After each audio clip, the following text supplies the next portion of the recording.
So I'd like to welcome you all. Again, this series of forums is sponsored by the League of Women Voters of Missoula and the University of Montana School of Law. And we have funding for the program from the League of Women Voters Education Fund and the Constitutional and Legal Policy Program of the Open Society Institute. This forum is being filmed for broadcast by MCAT under their Media Assistance Grants Project for nonprofit organizations. And hopefully those who aren't here will take a moment to look at it. I would like to just quickly introduce the president of the League of Women Voters, Arlene Brown, who was directing you down at the door when you came in. Arlene has been very helpful in getting this going. There is a table at the door. If you missed it, it has a program, pens if you need something to write with, and some other materials. I noticed Senator Ellingson brought copies of some legislation that you might want to stop and take a look at if you think you got everything last time. There's some new stuff out there. I'd like to introduce our panel, if I can find the right person first. Start with Betsy Griffing. Professor Griffing teaches constitutional law and property law at the University of Montana, an honors graduate of Smith College in 1977 and the University of Montana School of Law in 1981. She has practiced law for almost 25 years, focusing on government and constitutional issues. She served as supervising attorney in the Appellate Bureau in the Montana Attorney General's Office. She's also been chief counsel for the Montana State Auditor's Office, coordinating and overseeing prosecution and investigation of insurance and securities in Montana. She has served on numerous panels and given CLE presentations with respect to issues of appellate advocacy and Montana constitutional law. Next in the row is Judge Bart Erickson. He was born and raised in Helena, Montana, attended the University of Montana, and received his JD degree from UM Law School in 1967. He practiced in private practice in Helena from 1968 to 1975 and has been a public defender and a deputy county attorney. Isn't that called switching sides? Yes. Okay. And your point is? Don't we all? I never prosecuted anybody I defended, though. Okay, that's a good idea. Or vice versa. Judge Erickson moved to Whitefish in 1975 and practiced there until he was appointed to district court judge in Flathead County by Governor Ted Schwinden. He was appointed U.S. Magistrate Judge for the District of Montana in January of 1992, and I understand he's going to be retiring here pretty soon to go play with his family, wife Carol, and children and grandchildren. Yes. Which is always lots of fun.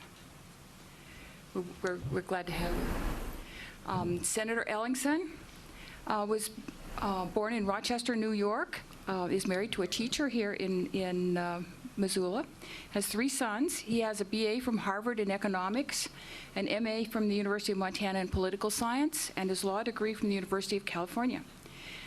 First job out of college was as a VISTA volunteer serving in New Mexico, and he has been practicing privately in Missoula from 1975 to 2004. He was elected to the Montana legislature in 1994, served 2 sessions in the House of Representatives, and then was elected in 2000 to the state Senate and was elected majority leader of the Senate in 2004. He has served on the Judiciary Committee, Tax and Natural Resources Committee, and others in the legislature. In the last 3 sessions, Senator Ellingson has sponsored bills to provide for the public financing of political campaigns, particularly judicial campaigns. In the last session, the bill to provide for public financing for Supreme Court judges passed the Senate, failed by 1 vote in the House. So I think probably we're going to see it again, aren't we? We sure are. Good. Yep. Currently, Senator Ellingson works for the Attorney General in Helena. Sure. And I'm going to just give you a quick idea of what we're going to do here. Each one of our panelists is going to take about 15 minutes to talk about what they see as the major issues that face the judiciary in this society today. And then that 15, 20 minutes, that will take an hour or so. And then I have a couple of questions. They may have a couple of questions for each other. And any questions from the audience, we'll have a pretty open kind of discussion. If you want to move a little closer together, that sort of facilitates that. When we get to that part of the program where you ask questions from the audience, if you'll raise your hand, please, then we'll pass this mic around, and we'll be sure to get everyone's question onto the tape that MCAT's doing, so people who prefer to listen in their homes will get the whole picture. Okay? Betsy, would you like to begin? Okay, thank you. Thank you very much. I want to thank the League of Women Voters for putting on this series of seminars, and thank all of you for being here and attending. This is an important issue. It's a very timely issue, and one I just really enjoy seeing people participate in. Well, the topic tonight is why an independent judiciary. And I think there are really two goals that we have in structuring an independent judiciary. First, what you want is judges to render impartial decisions. I think everybody knows that. You don't just want the majority of those in power to base all of their decisions with respect to the rights of others. And you want the judicial decisions to be based on the rule of law and not upon the whim or caprice of the individual judge or justice. And it is only through an independent judiciary looking to that rule of law that fundamental human rights of the minority are protected. So the importance of an independent judiciary cannot be overstated in that regard. Now, the second reason for an independent judiciary is for the judiciary structure to act as a check on other branches of government. And it is the Constitution which defines, obviously, the supreme and overarching law of the land. And it is the judiciary in its review of constitutional provisions that really assure that it is the Constitution that acts as a limit on the otherwise unchecked power of the executive and legislative branches.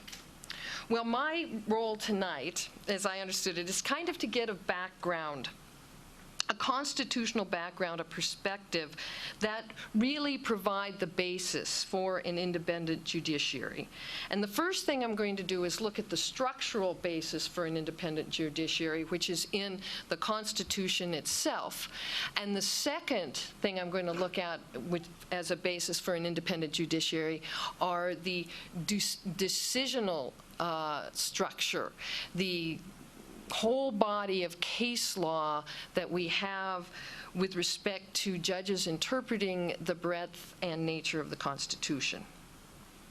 Before I get started, I want to be sure to point out to people this really great new book. It's called America's Constitution, a Biography. And it's a biography of the Constitution by Professor Akhil Reed Amar from Yale. And it's just phenomenal. It's very, very readable. What it does is it parses out each provision in the Constitution and then gives the history of it and the background of it. But along with that, it goes ahead and traces forward the judicial decisions interpreting that particular provision. And it's really remarkable in its achievements, I think. Another great book that I use with respect to judicial independence and in my classes is a book, and it's an older one, which now will probably be replaced by Professor Amar's book, is Alexander Bickel's The Least Dangerous Branch, which gives a history of the United States Supreme Court and its relation to political decision-making. That said, the first principle, of course, that we have with respect to an independent judiciary is the structure of the U.S. Constitution itself. Article 1 defines the legislative powers, Article 2, the executive powers, and Article 3, the judicial powers. And just in that structure itself, courts have implied this concept of separation of powers that we all learned in civics in high school, where one branch may not infringe upon the authority of the other two branches, and they serve as kind of checks and balances on the other. What's really interesting here is that this concept of separation of powers is not expressed in the United States Constitution. It's implied, based on the structure of the Constitution itself. Now, in contrast to that, and I'm going to be contrasting the federal and the state constitutions while I go through this process a little bit. But in contrast to that, in the Montana Constitution, there is an express separation of powers provision. And that says, the power of the government of this state is divided into 3 distinct branches. There isn't such a provision in the federal Constitution: legislative, executive, and judicial. No person or persons charged with the exercise of power belonging to the one branch shall exercise any power properly belonging to either of the others, except as in this Constitution expressly directed or permitted. So we have, from the outset, in the structure of the United States Constitution, an independent judiciary defined in a separate article, established as a check upon the other branches of a government, and similarly in the Montana Constitution we have that. So in the organic document itself, we have the constitutional structure for an independent judiciary. Well, then let's look at what Article 3 of the federal Constitution says. And Section 1 really defines and establishes the U.S. Supreme Court and, of course, what they call all the inferior courts. Article 1. I said that for Judge Erickson's benefit. And I'm right at the bottom. Yeah. If you don't have a firewood gathering permit, you will see me. I think Judge Siebel defined us as being the traffic court of the federal system. Whenever you're in Missoula, we don't have fireplaces here anymore. So what are you doing cutting that firewood in the first place? Sneaking up to see the lake, no doubt.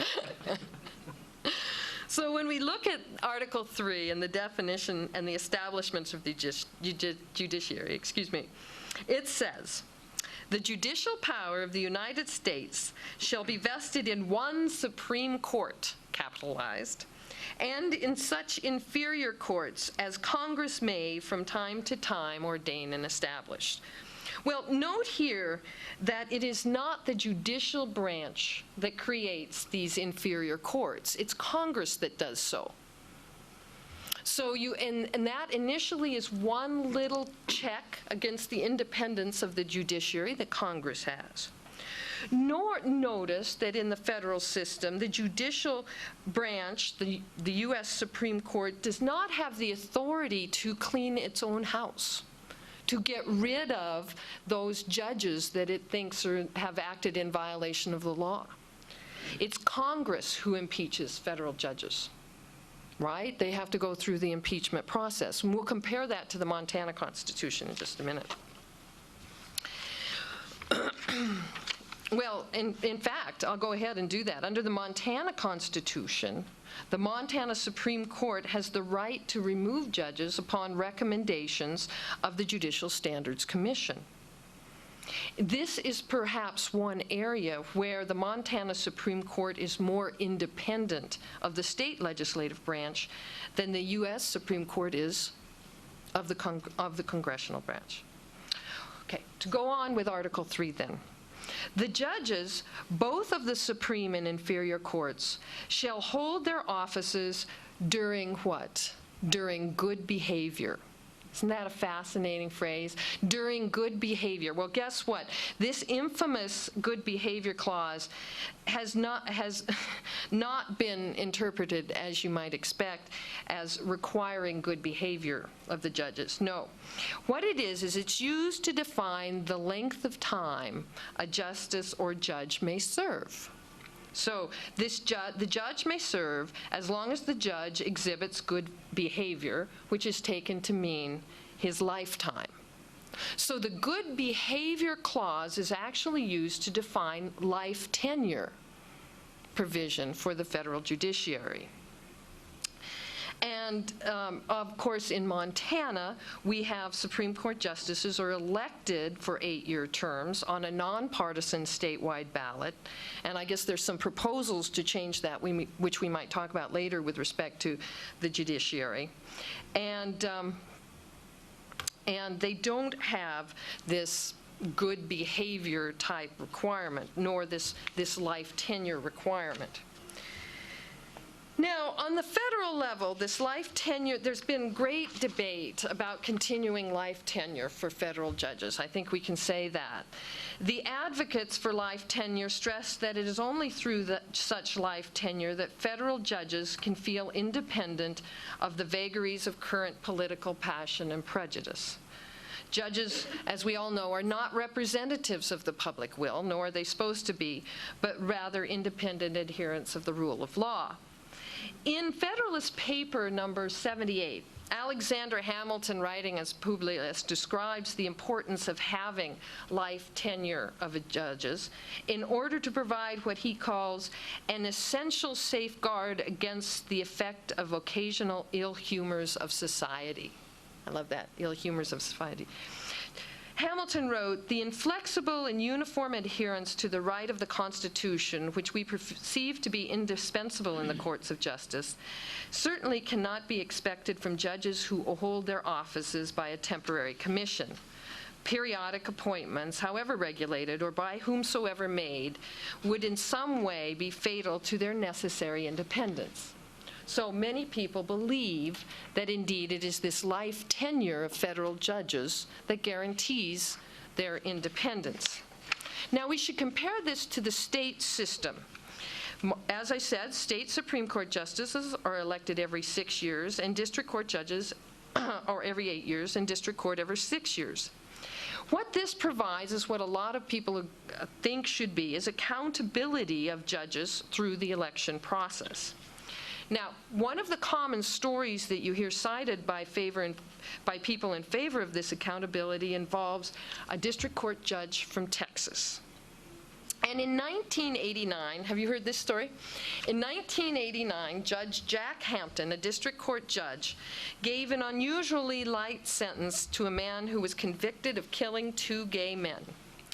In imposing the sentence, Judge Hampton stated, "These homosexuals, by running around on weekends and picking up teenage boys, they're just asking for trouble.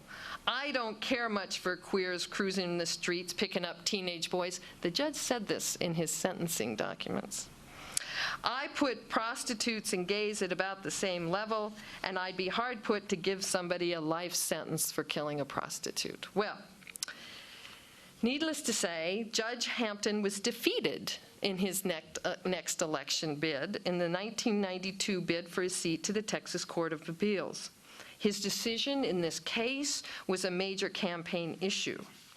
And getting rid of people like Judge Hampton was one reason why people look to elections for the accountability of the judiciary, and weighing that against the lifetime tenure of the judiciary in the federal system. And the last point with respect to the Article 3 text that I want to make is, it involves the last phrase, which is, okay, I'm going back to Article 3 and the provision for federal judges. "The judges both of the Supreme and inferior courts shall hold their offices during good behavior," we just talked about that, "and shall at stated times," which of course is defined by Congress, "receive for their service a compensation which shall not be diminished during their continuance in office." A salary which shall not be diminished during their term in office. This provision is, there's a parallel provision to this in the Montana Constitution precluding diminishment of judicial salary while in office. And it was this idea of a no reduction in salary that also provides, according to most commentators, one of the bases for an independent judiciary. Now, you may recall that in the 1980s in Montana, there was a famous case called Coate versus Omholt. The Montana legislature had imposed, they were concerned about how long the judges were taking in issuing their decisions, and passed a bill that effectively docked judicial salaries if judges took more than 90 days to issue an opinion. Well, the Montana Supreme Court, in the case Colt versus Olmode, had little trouble in holding that such legislation violated not only the separation of powers. This was an area in which the legislature was infringing upon inherent judicial authority to administer the judicial system, but also they could not reduce the salary of the judge while in office, the reduction in salary provision. Now, the last thing I want to talk about is decisional independence. And of course, this comes from Marbury versus Madison, Chief Justice Marshall in the early 19th century, where he held that it is not the legislative prerogative to construe the Constitution, but rather it's the U.S. Supreme Court that construes the Constitution to decide whether or not legislative or executive actions comport with constitutional requirements. This is the basis of a lot of controversy with the other branches right now, in the sense, and that's why the irony, of course, of the phrase "the least dangerous branch," because it is really then becomes the role of either the U.S. Supreme Court with respect to the United States Constitution, or the Montana Supreme Court with respect to the Montana Constitution, that becomes the final arbiter with respect to the meaning of constitutional provisions. Now, it's interesting that the rationale for this concept is not really grounded upon the idea that really the judiciary should sit at the top of this pyramid, but rather it is based on the concept that it is the Constitution and not the legislative enactments that is the fundamental law of the United States. Think about it. It's the Constitution and not legislative enactments that is the fundamental law of the United States. And Justice Marshall knew that it was too plain to be contested that the Constitution is the paramount law. And if the Constitution is the paramount law, then ordinary legislative acts must conform to it. And when you think of this decisional independence in that light, that all it is construing the Constitution as the paramount law, it doesn't look like judicial activism as much. Or it shouldn't, I don't think. So Marshall reasoned that a legislative act that does not conform to the Constitution is not law. A legislative act that does not conform to the Constitution is not law and need not be given effect by the court.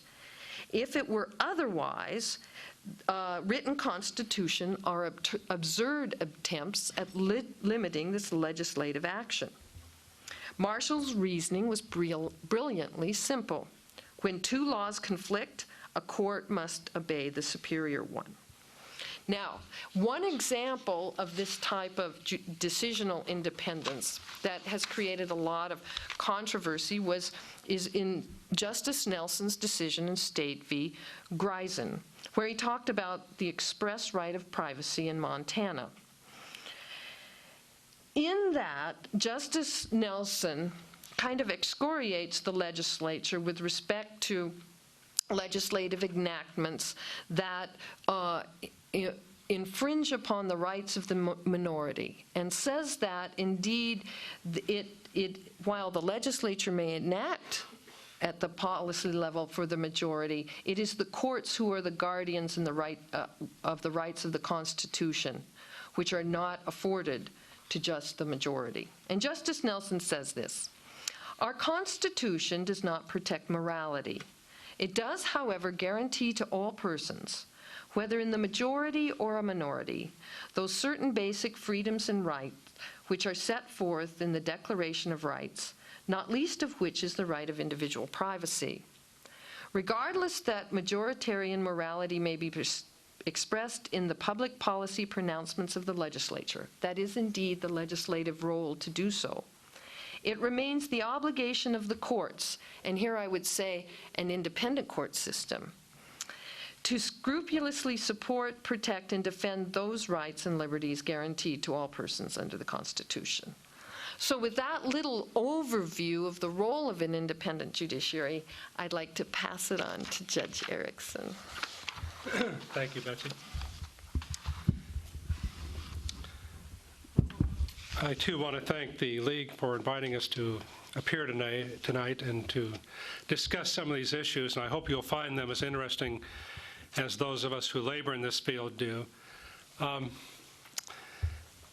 going to start out by a comment on something that Betsy said that no, it's not bad. Of course, calling us inferior courts is always somewhat, but perhaps we are. What's interesting to me in that respect is Congress does have the right to create these inferior courts, and in fact did so obviously by setting up the circuit courts and the district courts. What has been interesting to me as a magistrate judge, and I'm, as I say, kind of down on the bottom of the totem pole, though oftentimes on consent of the parties acting as a district judge, is that Congress has decided not to exercise its authority to create more district judge positions. That is, Congress has the right to select those who will serve as district judges. As a magistrate judge, I've been appointed by the district judges of the District of Montana. I have to win a vote of 3. And if I get 2 out of 3, I'm still ahead, though usually they agree on it. Why I say I find that's interesting is because Congress has basically given up its authority to appoint judges in favor of the district judges doing that. I'm not sure why. I know it costs a little bit more to have a district judge than a magistrate judge, but it seems to me Congress will be jealous of its authority to appoint judges and has chosen to waive that authority. As a consequence, you'll see many more magistrate judges throughout the United States. And I'll suggest to you magistrate judges who are acting as, quite frankly, district judges. I handle about 80% of my caseload is on consent. By that I mean instead of my reporting to the district judge, I act as a district judge, and then there's an appeal from that. The case goes directly to the Ninth Circuit or the United States Supreme Court, as the case may be, maybe not directly. I look over here because there's a very interesting jurisdictional case right now heading up on cert to the United States Supreme Court on Indian jurisdiction, which counsel over here is representing the plaintiff on. In any event, I just think it's interesting to think that Congress has given that up. I want to get back, though, to the main topic, and that is, in a sense, I probably will overlap some of what Betsy had to say. We didn't talk about this ahead of time. We were assigned different tasks to look at, and my task is pretty much to talk about the attacks on the federal judiciary. And in doing that, I want to go back a little bit to where this came from, and Betsy's talked on the structural framework. I just want to make sure you all understand why that is. And what happened was, when the colonies were first here, from all different countries, the colonists were particularly upset because under the British system, of course, they were independent judges, and that's kind of where this good behavior came from, was from the British system of justice. That is, they appointed their judges. I don't think good behavior was the right term, but something along the same line. You served for as long as you didn't misbehave. But the colonies were under a different rule, and that is the colonial leaders could appoint or dismiss judges as they saw fit. So the head of the colony got to say, well, you get to be judge as long as you don't rule against me, and if you do, well, you're out of here, and I'll get somebody else in their place. So that's kind of the underpinnings of why this was so important when they adopted the Constitution to put that judicial independence in.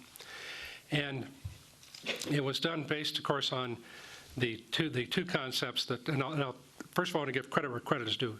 I attended the lecture by David Boyce the other day, and of course, you know, David Boyce was the attorney who represented Al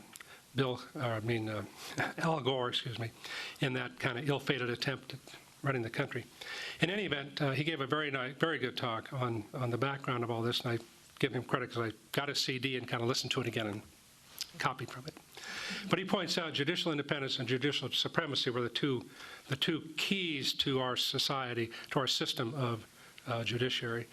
And as Betsy's pointed out, of course, in part, as I noted, because the framers of the Constitution were concerned about that, and because Chief Justice Marshall did in Marbury v. Madison establish that the court had the right to interpret the Constitution, not the legislative branch or the executive branch. I think what's interesting to me are the consequences of judicial independence. And again, referring to David Boyce's lecture, he notes, for example, that we had some bad decisions at times in our country. Plessy v. Ferguson, the Dred Scott decision. Dred Scott, of course, was the decision holding that where a slave was brought into a then free territory, that he still remained the property of the owner. The fact that he'd gone into a free territory did not automatically entitle that slave to be a free person. And the Plessy v. Ferguson, which was the separate but equal decision, which held that you could set up facilities for blacks and as long as that were separate as long as they were, quote, equal.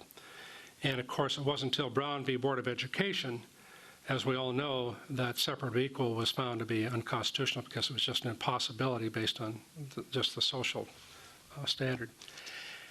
What David Boyce's point was that imagine if you had tried to do this through the legislative and executive processes. What legislature in South Carolina or Mississippi or Missouri or any of those places would have gone along with integration?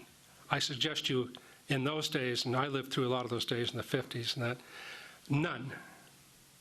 And so the fact that the court was able to act independently, the court was able to say without fear of recall, without fear of some other political process interfering, was able to look at the facts, look at the law, and decide that under Brown versus Board of Education, that separate but equal is not a viable concept, and that we did, under our Constitution, require that folks be treated equally, which, after all, is the underpinning of our whole society, at least if you look back at the Constitution and so on.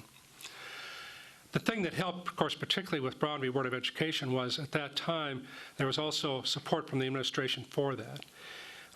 If you're aware of the history of that, you go back to, and again, I was aware of this, but David Boyce reminded me of it. There was a case involving lands held by the Cherokee tribes back when Jackson was president of the United States. And at that time it was Marshall, again, I think, who wrote the opinion holding for the tribes, saying they did have the right to these lands, they could not be taken by the settlers. And Jackson made the rather famous statement that John Marshall has made his ruling, now let's see him enforce it. Because the courts, after all, we have no armies, we have no police force, we have nothing. We have to depend upon the fact that people accept that the courts act independently and that the executive branch, the legislative branch of government will go along with that.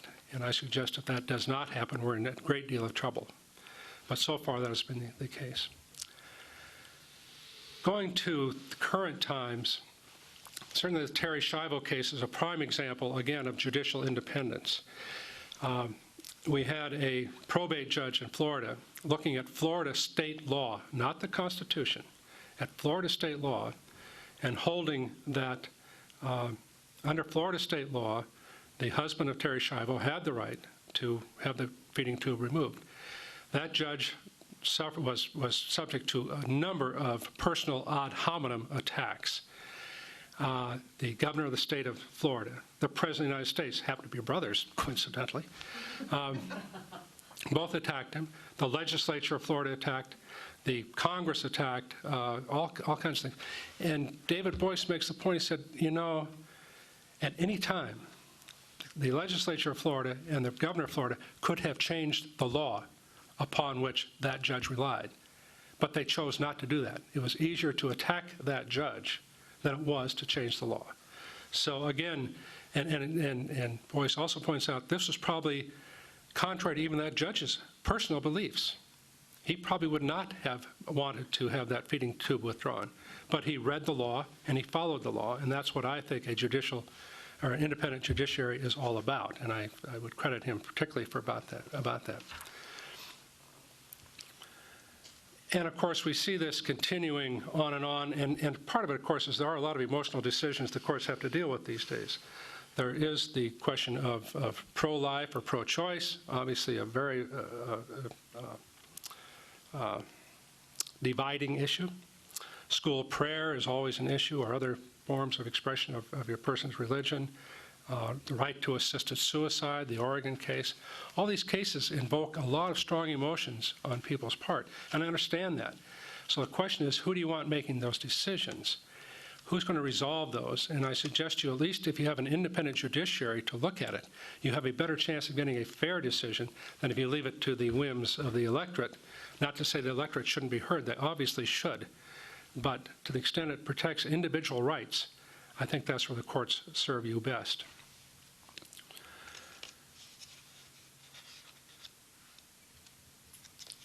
At the present, we still see, of course, attacks by Congress on, or at least individual Congress people, on judicial independence. I've got some articles here that I pulled up. Google's a great place to go. And for example, there's a discussion, Representative Tom Belay, who we all know of, disagreeing with the judgment of what he called the, quote, arrogant, out-of-control, unaccountable judiciary, and asking the Judiciary Committee to examine the decisions of judges, proclaiming, we set up the courts, we can unset the courts, we have the power of the purse. And there's no question that the Congress and the President do have the power of the purse. Fortunately, as Betsy's pointed out, there is the provision at least that judges' salaries may not be reduced while they're in office, so I suggest they actually have been, because if you look in terms of actual buying power, I think the last statistic I saw was that judges earn about 24% less now in actual buying power than they did, say, 20 years ago. But I don't want to belabor that point. The real point, of course, is in terms of staffing, in terms of facilities, all these things the Congress has the authority to control. And I will say this. I would not at this point indicate that Congress has exerted that. I think they've been at times a little stingy, but I understand the pressures they're under also from a number of different constituencies to adequately fund other agencies. So I appreciate where they're coming from. But I think just the fact that it's even suggested that they would use their authority by some members to somehow or rather diminish the authority of the judiciary is an attack on that third separate but equal branch of government. Justice Ruth Bader Ginsburg described threats made against she and former Justice Sandra Day O'Connor on an internet posting, quote, okay, commandos, here is your first patriotic assignment, an easy one. If you are what you say you are, and you are not armchair patriots, then these two justices will not live another week. I mean, that's pretty strident stuff. I'm glad I'm neither Justice Bader or Justice O'Connor. Justice O'Connor, when she retired, you may recall, gave a speech and talked about on NPR, it doesn't help when a high-profile senator suggests there may be a connection between violence against judges and decisions that the senator disagrees with. And of course, she was referring to United States Senator John Cornyn of Texas, made when the husband and mother of a federal judge were brutally murdered, suggesting it was okay because, after all, these judges were making decisions that would lead to this kind of emotional reaction. So, I think it's troubling at that level, and again at the local level. And I don't want to step too much on John's comments because I know he's got some interesting observations from the local legislative standpoint and viewpoint. But certainly here in Montana and in North Dakota, there have been initiatives put on ballots that would attempt to provide, I think in Montana, John can talk about this further, for recall of judges for really no reason whatsoever.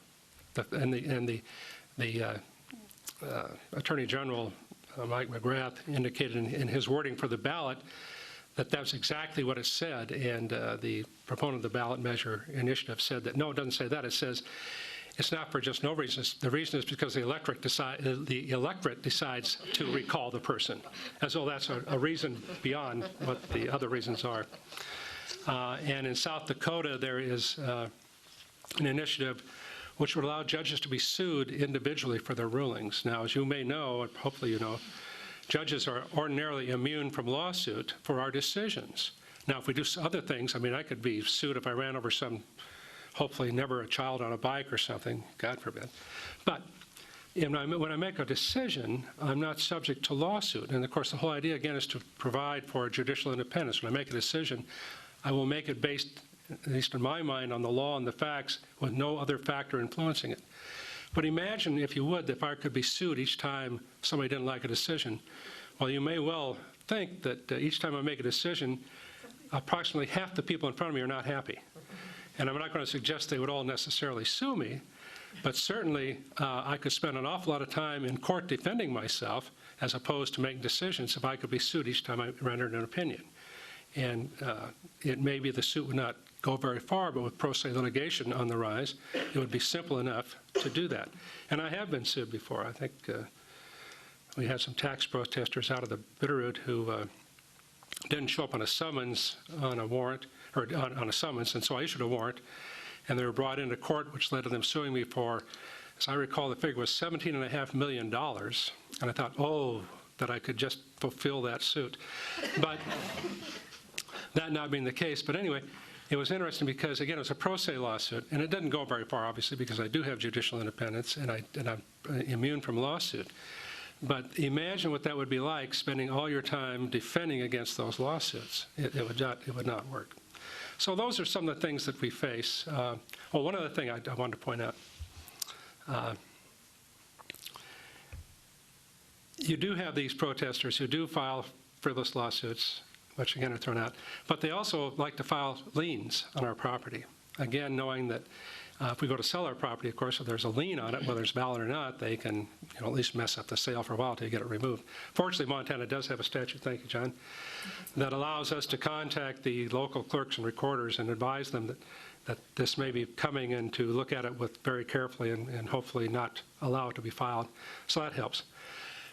The one that's amusing to me is at the Northwest Montana Fair in Kalispell several years ago, after Judge Malloy had issued a couple of rulings involving timber harvest. There were signs touting the Flathead National Forest, land of many uses, the Malloy National Forest, land of no uses. So, you can look at that and kind of laugh. In fact, he said, if you can find me a bumper sticker that says that, I'd like to have it for my vehicle so I can display it. In any event,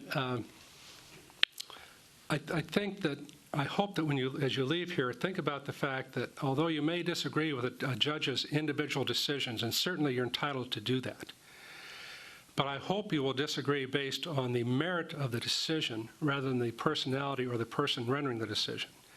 I think the judges that I know try to do that. And along the same line of judicial independence, federal judges, as noted, do serve during good behavior, except me. I'm an 8-year term, but it's okay, I'm retiring. State judges do have to be elected. And I have been impressed with the judges in the state of Montana, the ones I know anyway, and I know quite a few of them. I believe have tried to rule based on, again, what they view to be the facts and the law to be, and have not been subject to pressure from other groups. In fact, I think I would cite to a judge that has been cited to, Judge Nelson. He was subject to a very vigorous campaign this last time out. He stuck to his guns. He has always stuck to his guns, and I think he has benefited from that. And I think the people of the state of Montana have recognized the judges that we have who have been true and fair and independent judges and have appreciated that as opposed to following kind of the whims of the moment, which would be so easy to do. So with that, I'll turn it over to John. Thank you, Bart, Betsy, and the League of Women Voters. It's a pleasure to be here to hear Bart and Betsy give their thoughts on this very, very important issue. I think that it's the role of judges to be unpopular. And that's a function of judicial independence. We want our judges to be independent so that they can be unpopular with an executive who wants to break the law. We want our judges to be unpopular with the legislature and the majority interests of the time when the legislature wants to pass laws that infringe upon the guaranteed rights of a minority. It comes with the territory. And I think all of us learned in our civics classes that we aspire to be a nation that is subject to the rule of law and not to the rule of a man or a woman or a majority. And if we do not have an independent judiciary, then we don't have the rule of law. We have the rule of whim. We have the rule of a majority whose opinions can be changed from day to day and from year to year. When I sponsored a bill in the state legislature to provide for public financing of our Supreme Court races, I was, again, privileged to have District Judge Gordon Bennett come and testify in favor of our proposal. And he reminded me, and I want to give him credit for this, because if you ever have a chance to listen to Judge Bennett expound on the role of the independent judiciary, I would suggest that you take that opportunity, because it was awfully good. I wish I'd heard David Boy's speech, but Judge Bennett's was awfully good as well. And he reminded me that this concept of an independent judiciary didn't really start with our independence. It goes back to English jurisprudence and predates the Magna Carta.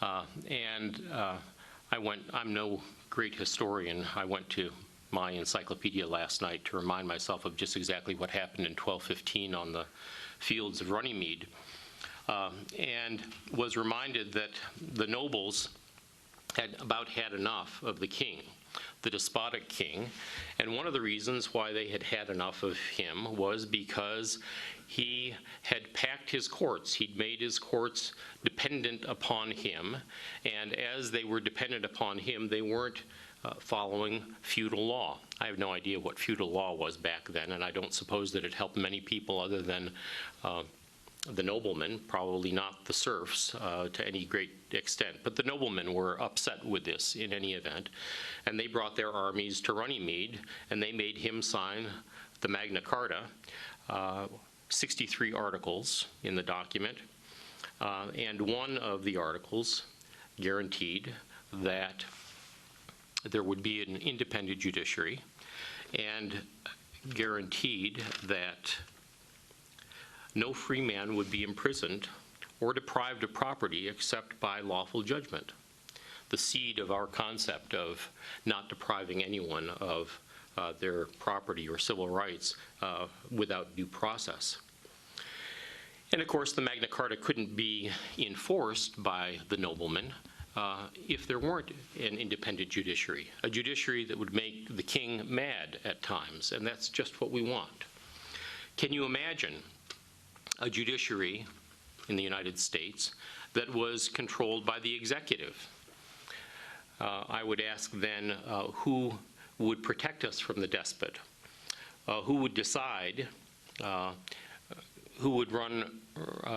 Who would object? Where would we go to object to an executive who decided without court review whom he could wiretap, whom he might imprison without charges, and whose privacy rights might be infringed upon in the names of national security? Thank God we have an independent judiciary that every once in a while, it doesn't always do what we want it to do. It's not always as independent as we want it to be, and sometimes it's more independent, as Judge Erickson notes. There are going to be decisions that we disagree with. But if we don't have the independent judiciary to say to the executive, you can't do that, then we have no protection against the despotic executive. And suppose, on the other hand, that we have a judiciary that's completely dependent upon the legislature, then who protects the interests of the minority? Whether it's a racial minority, an ethnic, an economic, or a religious minority. Who will decide what the limits of a woman's right of privacy in reproductive matters are if it is a judiciary that is dependent upon the majority opinion at the time? And suppose what would happen if the judiciary were controlled by both the legislature and the executive? Then you have the ingredients that made Kristallnacht in Germany possible. And one of the first things the Nazis did was they clipped the independence of the judiciary. Jews no longer had property rights or civil rights that were protected by the court system.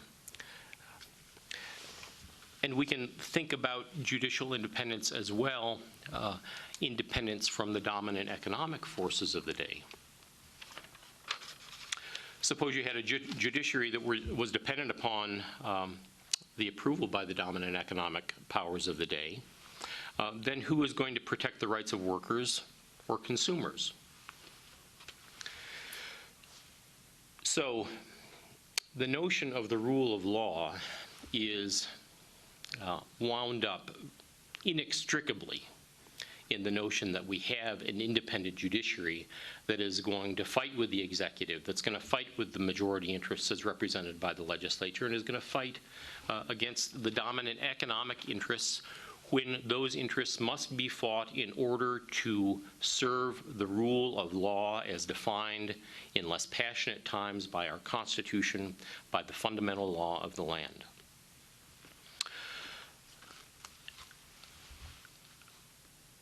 There are lots of attacks right now, lots of reasons for us to be concerned about the independence of the judiciary.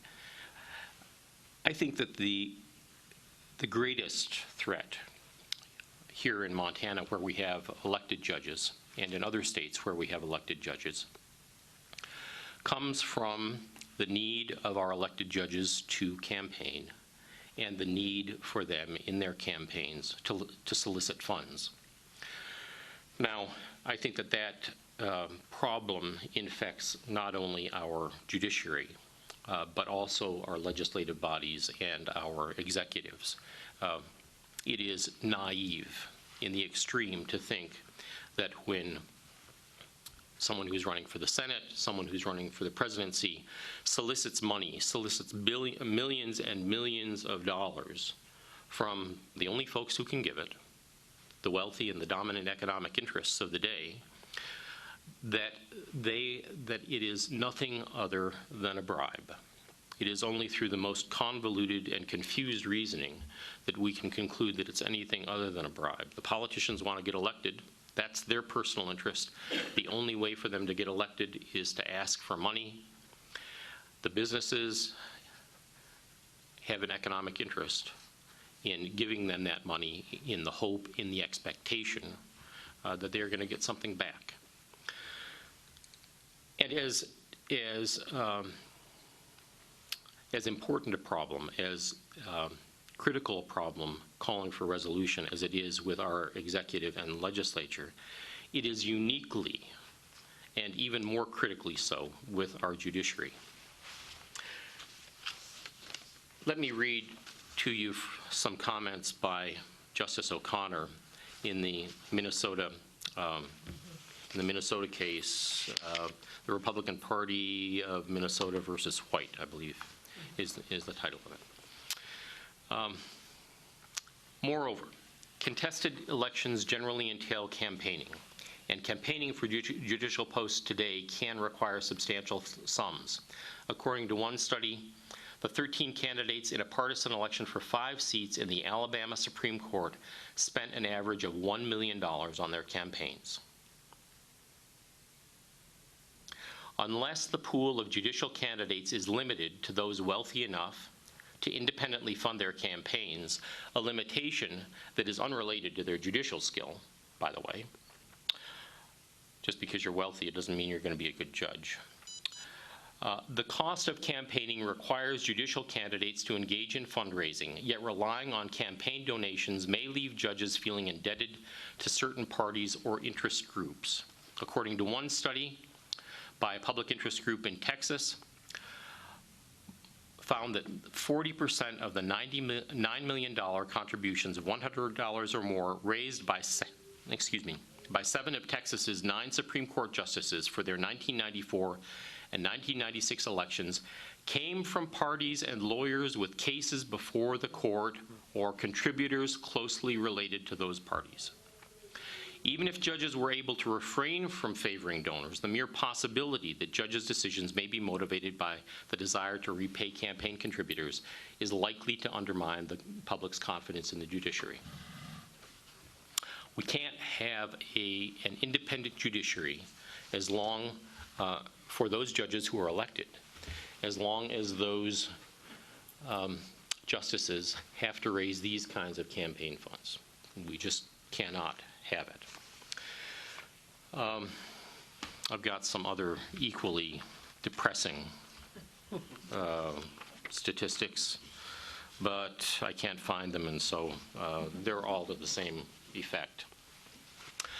So I think that that's the greatest threat. I think that we can do something about it. Who contributes to these? It's the biggest and most dominant interest groups who realize the power of the courts and realize that they can get a pretty good return on their investment if they get the right people in the courts. And it's happening all across the country. I just want to take 2 minutes to maybe 5 minutes to talk about this particular solution that I think is a good one.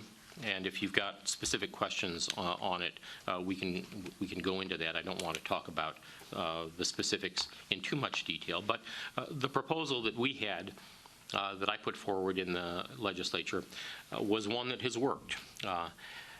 It provides for an alternative to private financing of campaigns. It has to be an alternative because our Supreme Court has said that spending monies in political campaigns is an expression of your free speech. So we can't say you cannot solicit funds, but we can offer a choice. So it's a very simple bill. It offers a choice, providing for public financing. You have to solicit a certain number of qualifying contributions. So that it's not open to anybody who's got a law degree. You've got to show your bona fides, in other words. It then provides public funding. It provides for matching grants in the case of an individual who is privately financed and wants to exceed the amount of public financing available to the publicly funded candidate. Those funds have to be matched in order to provide for a competitive campaign. It works. It's on the books in North Carolina. They're very happy with it in North Carolina. It works in other venues in Maine, Massachusetts, and Arizona in non-judicial situations. We figured it would have cost about $400,000 a year here in Montana, which seems to me to be a pittance in order to guarantee the judicial independence of our Supreme Court justices. And again, if the public doesn't pay for these races, who's going to pay for them? It's going to be the special interests that will then expect something in return, I would submit to you. So, the independence of our judiciary, it is essential to our notion of a democracy that is limited by the rule of law. Without it, we're beholden to despotic executives, we're beholden to the majority interests of the mob, we're beholden to the biggest economic interests in the country. I don't think that's the kind of country we want. I don't think that is what the rule of law allows us to aspire to. Gladys, you asked me to address briefly one question about the appropriate role of the executive and the legislature with respect to the judiciary.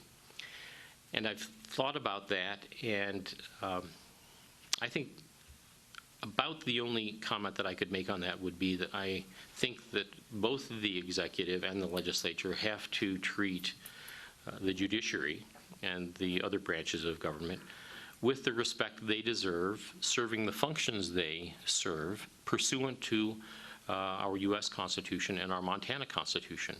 And when we have legislators who are railing against justices, calling them the black-robed tyrants, I don't think that's helpful. And when we've got an executive that disparages the importance of the rule of law and the independence of the judiciary, I don't think that that's helpful either. But it's always going to be a prickly relationship and one that each branch of government should probably keep at arm's length. Thank you. Thank you, John. I have a question sort of related to that. In the session at the law school that David Boyce spoke at, one of the comments he made was that unless the executive and the legislative branches supported the judicial branch in its decisions, whether they agreed or not, unless they supported the court in its role, that there was no possibility of an independent judiciary. Would you agree with that? And do you think that we actually have the support of the legislative and executive branches, at least in the state of Montana, with judicial decisions?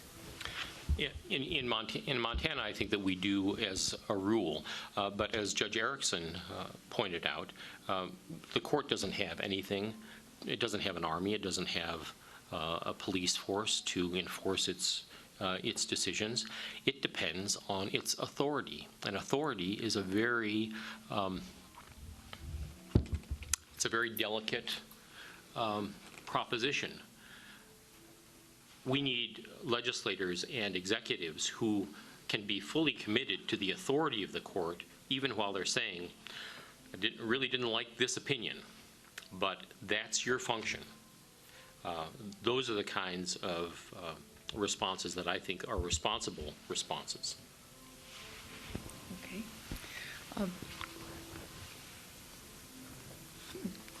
Judge Erickson, you mentioned the rather nasty campaign that we went through a couple of years ago when Judge Nelson ran for re-election.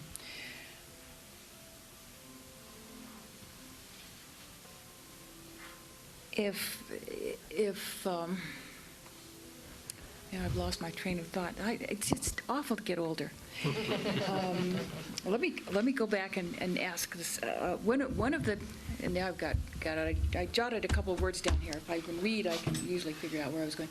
One of the charges that was made was that the judges were not interpreting the Constitution, which is their legitimate role, but were legislating from the bench.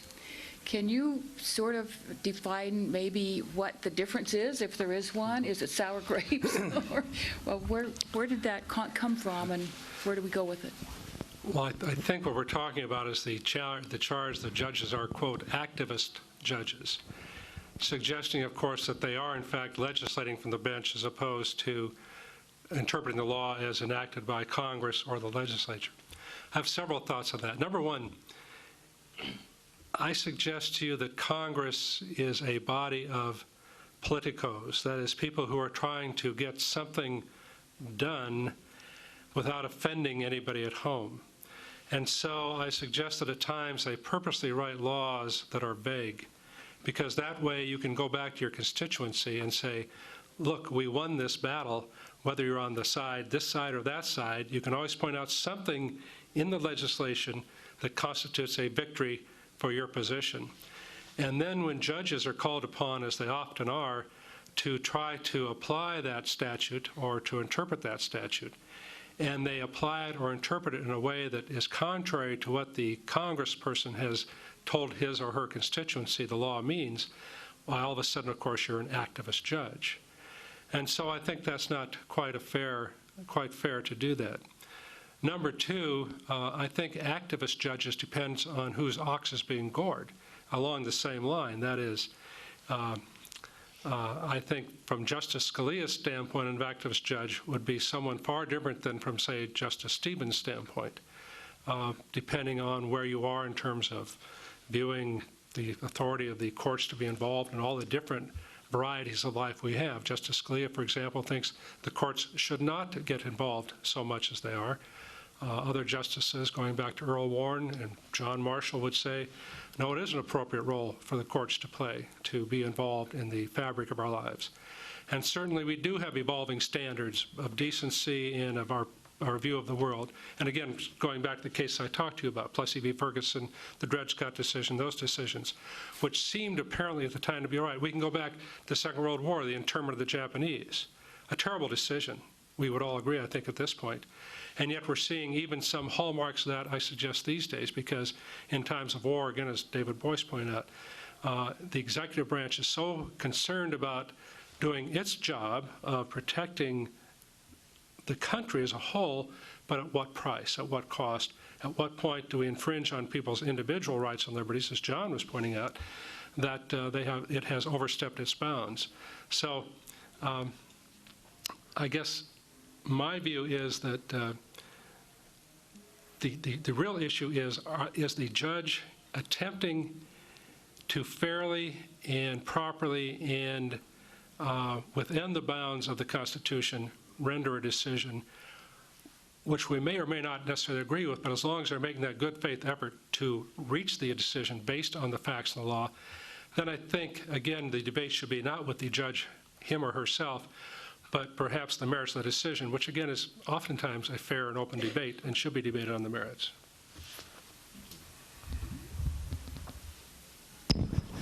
Great answer. I've been waiting for a good one like that. Thank you. Legislative or executive actions to limit the independence of the judiciary seem to be multiplying across the country. For example, there are moves to limit the kinds of cases a court can hear, or to say that the court cannot hear a particular kind of case. There are provisions to remove judges from office for cause, or setting retirement ages for judges. A number of ways of limiting the powers of the court. Do you think, and I'm addressing this to you, Professor Griffin, primarily, do you think this indicates a change in the role citizens expect their courts to play? Or is this just interest groups supporting their own benefit and not understanding what the court is supposed to be doing? I'm sorry. Oh, that's fine. Well, that's a really interesting question. Is it private interest groups, or is it just a general misconception of what the role of the courts is? Well, I think it's a little bit of both, frankly, but I think some of it certainly does betray a lack of understanding of what the Constitution's all about and what an independent judiciary is all about. We, in fact, have seen legislation like that introduced in Montana last legislative session, which is really interesting. We had, for example, legislation that said, and we have an initiative, I think, being proposed right now that talks about the legislature being able to effectively overrule a decision by the court. So here was a bill, and it was actually introduced. Senate Bill 397 from the last session was an act submitting to the qualified electors of Montana, so it would be a referendum, to Article 3, Section 1 of the Montana Constitution to provide that a decision of the Montana Supreme Court invalidating one or more statutes or part of statutes may be overturned by a bill that receives 2/3 vote of each house of the legislature and that is signed by the governor. So what you would have there is the legislature, in effect, being the final decision maker with respect to whether or not a statute's unconstitutional or not. And you'd have what it is in effect, a legislative amendment that supersedes Marbury versus Madison.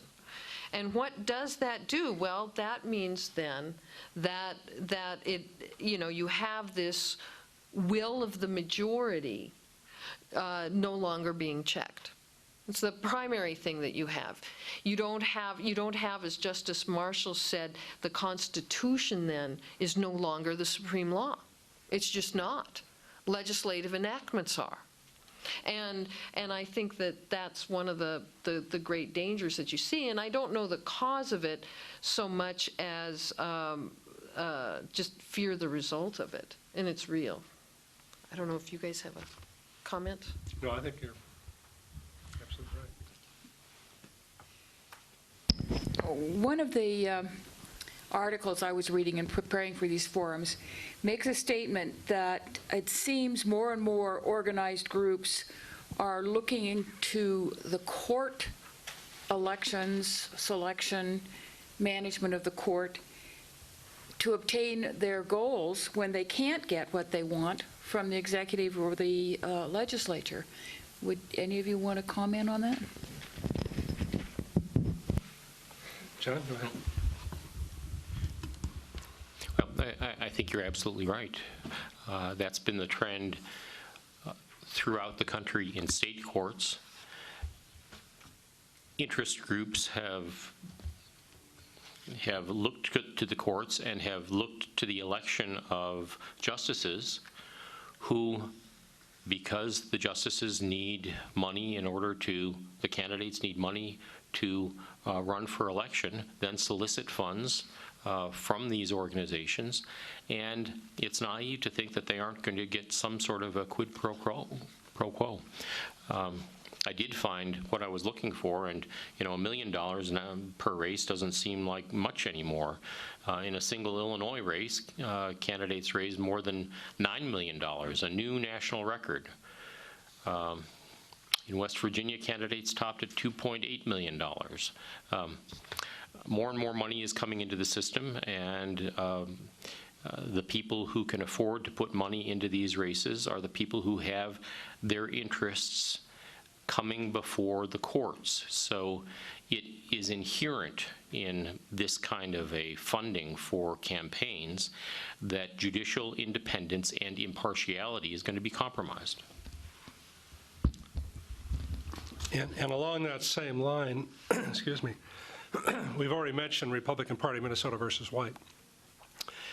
And as a judge who has been a state judge and thus subject to election, though fortunately I only had to run against Mr. No, and he didn't campaign very hard, I was able to pull out a stunning victory. But with Minnesota versus White, of course, that stands for the proposition that you have to undergo strict scrutiny to determine, or in determining what speech is allowed or not allowed in campaigning. And the United States Supreme Court, in its wisdom, determined that, or at least sent it back for further determination, that probably it was okay for judicial candidates to talk about where they stood on issues.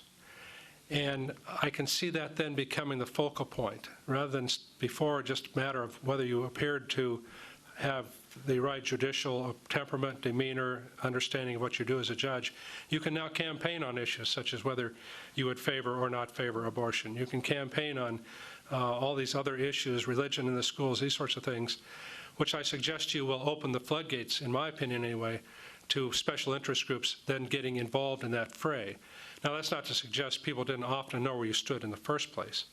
Many of us in the judiciary do have a background besides just being judges. I actually was a lawyer at one point and was somewhat involved in partisan politics at one point in my life. So I think it's pretty clear where I stood on many issues. But I didn't campaign on those issues. I would not have thought of doing that. I would have thought I thought it would campaign solely on, I will read the law as it is written, and to the extent it's clear and it can be enforced, I would enforce it, unless, of course, it does violate the Constitution or creates conflicts that require resolution. So I'm a little concerned about that. On the other hand, this is a kind of a great society. I think we will hopefully work our way through that. But I am concerned that this will open those floodgates. Along that same line, David Boies in his talk mentioned that I'm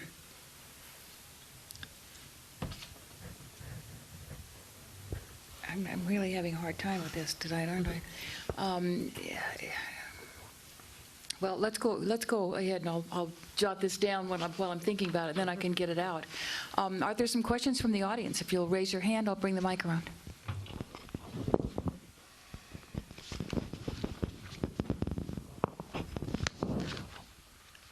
Going back to the case in Texas where the judge made the comments, how did the public find out about that? Well, there was an article in the New York Times about it, and there was a follow-up article in the New York Times about his defeat, so it was the media. So somebody from the media gleaned that information, that he said that? Yeah. And I think, when you were saying you don't know why these special interest groups, I think part of it has to do is because the people that don't have any legal background don't understand it. When they do have a question to ask of the judicial system or about the judicial system, how it works, why did that kind of decision be made, are faced with, you're not a lawyer, you don't have a right to have an answer, you don't have any background, you are not going to understand this. So I think people are starting to understand that they need to understand the judiciary system. I think the judiciary system, and I'm talking about lawyers, also in that need to respond to the people who do not have the knowledge with honest responses.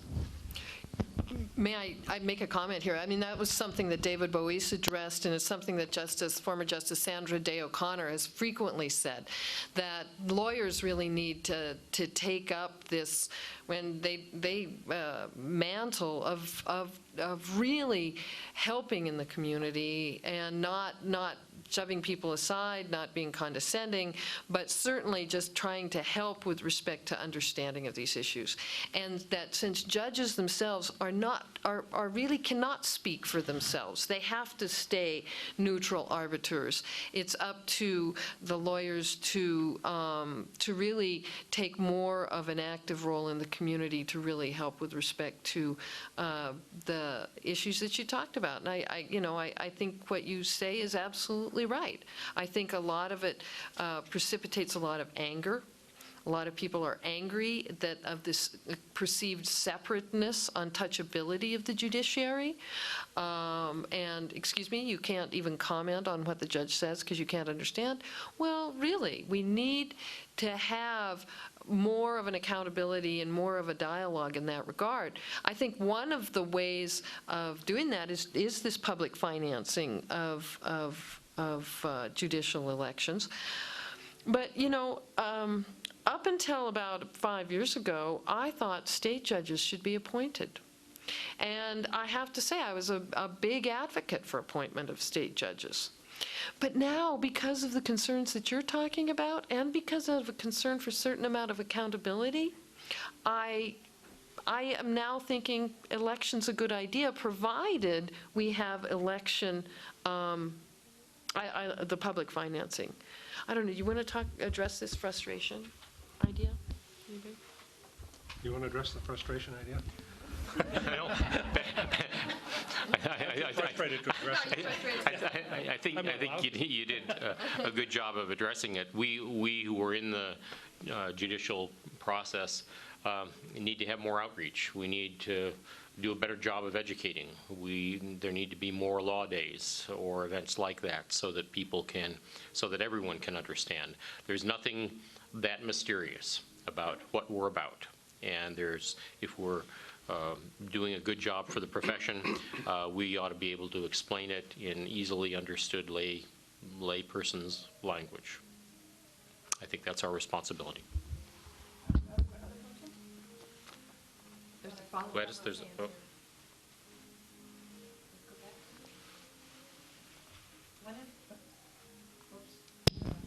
One of the comments I'm hearing is about the good old boy club. And if you try to complain about an attorney, a judge, it's protected by everybody that has anything to do with that. How can we break that down? How can we get rid of that? Let me. Yeah. I occasionally hear that myself. That's a good old boy club. I don't think I could disagree more with that, what I consider a myth. We do have a Judicial Standards Commission. We also have the Bar Association, and the Supreme Court has disciplinary authority. And I think you'd be impressed with the number of people who actually, I've had complaints against me as a district judge, as a lawyer, just by a litigant that lost on the other side, so I was a bad person. And of course, fortunately, I had the documentation show I did everything I was supposed to do. But I think there is a means in place for disciplining both judges and lawyers. And I think it's worked pretty effectively. There's an independent counsel at the Montana level who you can submit a claim to, the Judicial Standards Commission or the lawyers, what do you call that? I should know that. I haven't been in Montana bar for so long. But anyway, there are means of filing complaints, and there are means of obtaining hearings on those complaints. And lawyers are suspended, and they are disbarred. So I don't think that holds much water, quite frankly. Now, if you know of a specific instance where something's been complained about and nothing happened, I'd be interested in hearing it. But to my knowledge, when people have a legitimate complaint, it is presented to the commission. The initial proceedings are held secret, just because it would not be fair to just be slandering some attorney or some judge. But if there's any merit at all to those cases, they do proceed, and they do an investigation, and they do impose sanctions. So I don't find that to be the case. And because it is an elected body, besides, I mean, as Betsy points out, the judges we have in Montana are subject to election. They are subject to recall. And the recall provisions include, misfeasance in office or being convicted of a felony or any number of different reasons that the person can be recalled. It doesn't happen too often because I think most of the judges are pretty solid here. Certainly Judge Langton down the Bitterroot has run into some problems, but hopefully he's getting past those. And I'm not sure these problems necessarily disqualify him from office, though I understand there may be a recall petition pending. But I'm not sure that that's up to the voters down there to resolve that. I hope that answers your question. Probably not, but it's the best I can do. All I can tell you is there is a process in place. And hopefully, if you know of an instance where it should be used, that you would feel free to do that.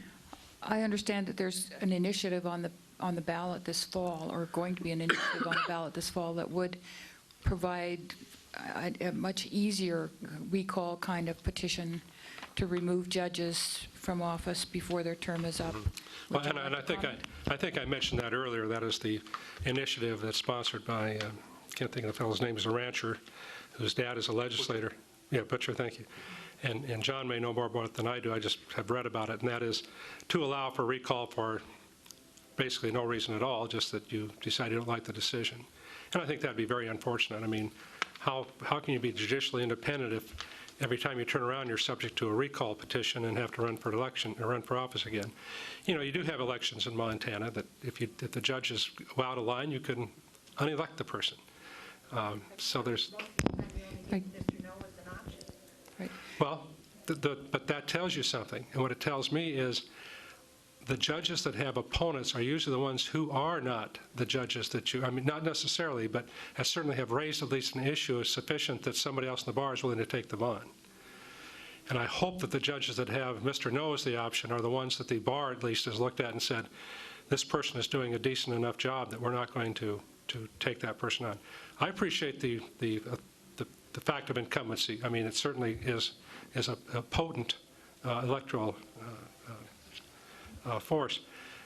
But I still think, and I'm convinced, having been in Montana politics for quite a number of years, that if you have a judge that's truly out of line, that person is not going to stay in office. And I can cite examples. I won't, but I could. If we get to the recall, Mm-hmm. if I remember reading it right, 3 people can ask to have it done, but then it has to go to the people to vote on it.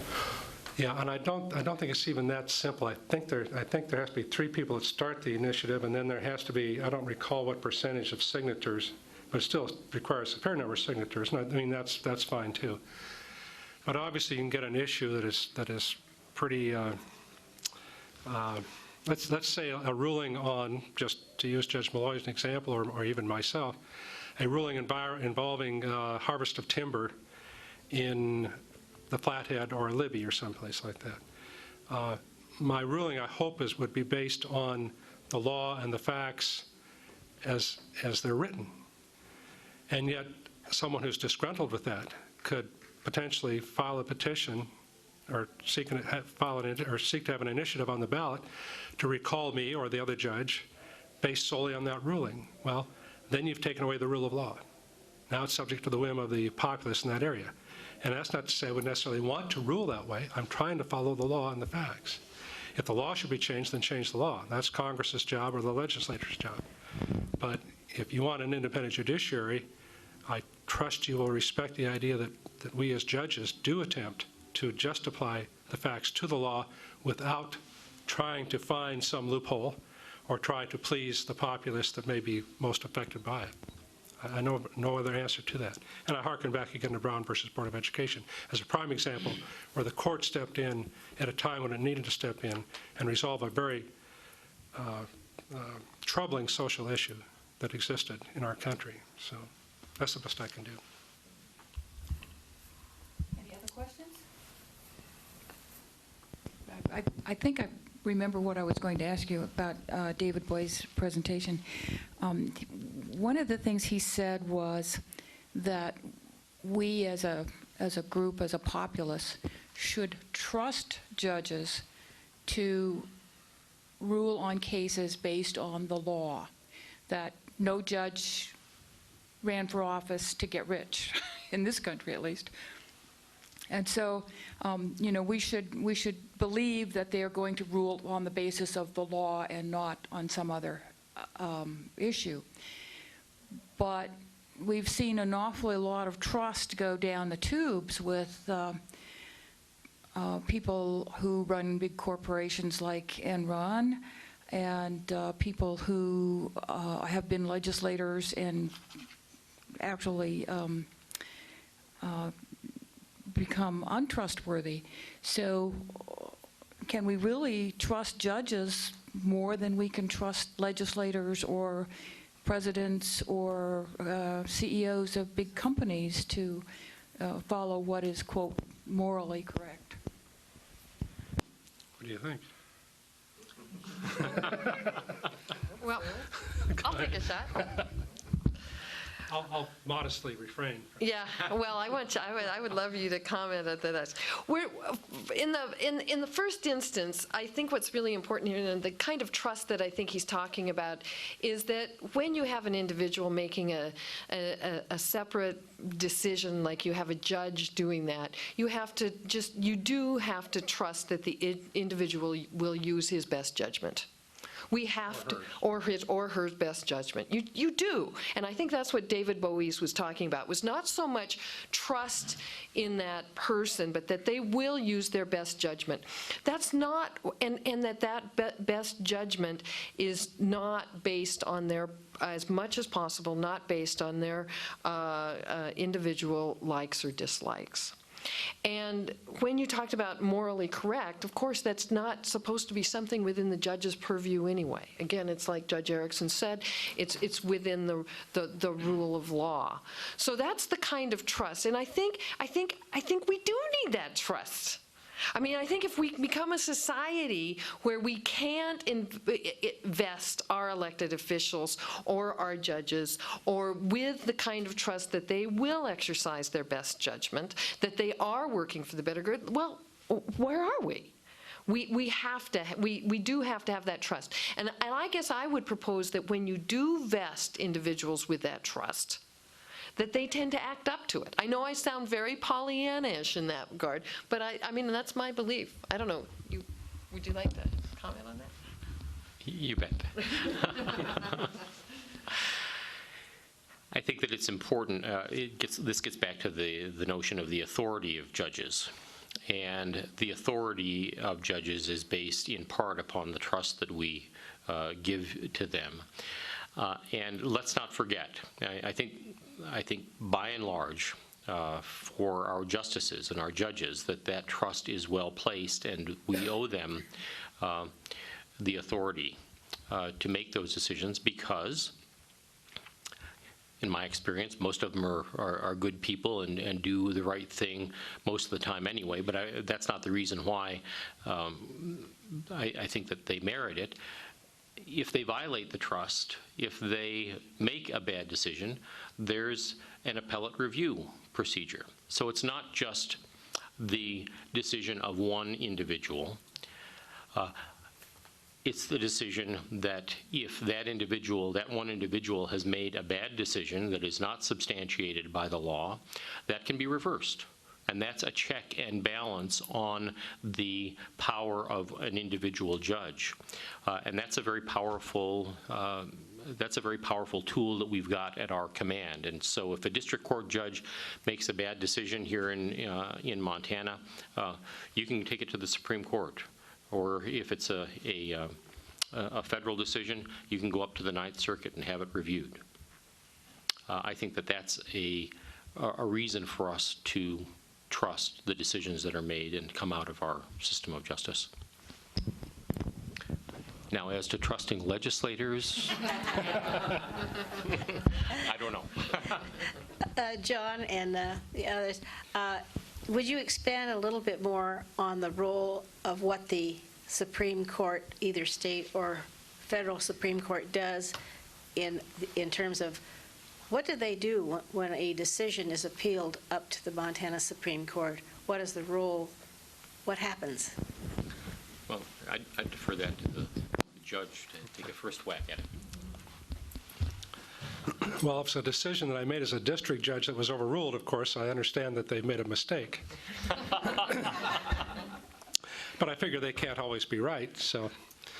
No, I think the Supreme Court tries to be fairly cautious in taking appeals. And I look at that from the standpoint of someone who served as a trial judge for some 6 years at that level, and of course I've been a trial judge now for 14 years at the federal level.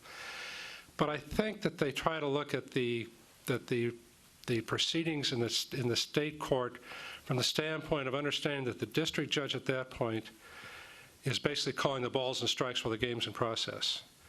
And the Supreme Court has the luxury of being able to sit back and review that and second guess quite a bit.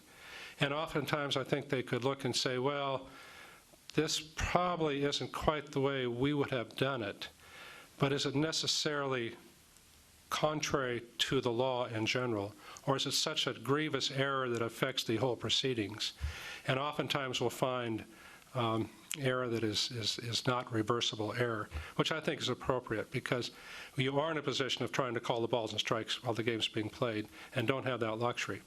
At the same time, I think they're pretty good about not hesitating where they recognize an error has occurred, and particularly in the field of criminal law, where someone's rights have been trampled upon may be kind of an overstatement, but where the rights have not been protected sufficiently. I think they've been pretty good about not hesitating to reverse and set it back. A case that comes to mind, because I just saw it in the paper again, was a case up in the Flathead where a pro se litigant defending himself in a criminal case, in a very egregious case, started yelling at the court, yelling at the judge, and throwing things around the courtroom. And the judge placed him in a holding cell during the rest of the trial. Well, the Montana Supreme Court said, well, all well and good, but you at least should have given him a chance to not act that way and to continue to be present in court to face his accusers.